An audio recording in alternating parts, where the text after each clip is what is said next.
എടി നമുക്ക് ബിരിയാണി ഓർഡർ ചെയ്തല്ല, നല്ല ബീഫ് ബിരിയാണി. ആ ബിരിയാണിയോ? ആ വയറിന്റെ അടിയുടെ നല്ല വണ്ണവും വെച്ചിട്ടുണ്ട്. ഇനി ബിരിയാണിയോ? ഞാൻ ഓർഡർ ആക്കണം, നീ കഴിച്ചാൽ മതി. Correct. ആ അമ്മ, ഇന്ന് ഈവനിങ് അല്ലേ? ഓക്കെ. ആ ശരി, ഓക്കെ. എടാ ഒരു മിനിറ്റ്.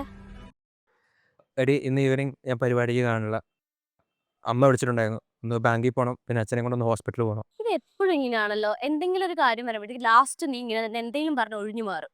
അതെ, ഒരു കാര്യം ചോദിച്ചോട്ടെ, ഒരു പെണ്ണായിട്ടുള്ള എനിക്ക് ഇല്ലാത്ത എന്ത് ബുദ്ധിമുട്ടാണ് എനിക്കുള്ളത്?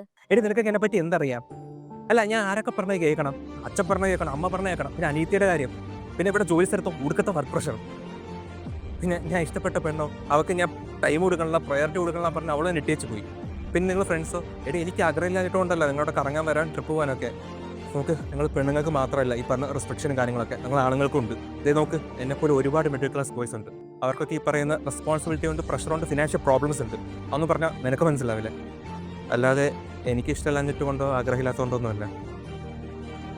ഇപ്പം തന്നെ കണ്ടില്ലേ, നീ എൻ്റെ ബെസ്റ്റ് ഫ്രണ്ടാ, എന്നിട്ട് ഒരു ബിരിയാണി വാങ്ങിക്കാനുള്ള ഫ്രീഡം പോലും എനിക്കിവിടെ ഇല്ല. അതൊന്നും പറഞ്ഞാൽ നിനക്ക് മനസ്സിലാവില്ല.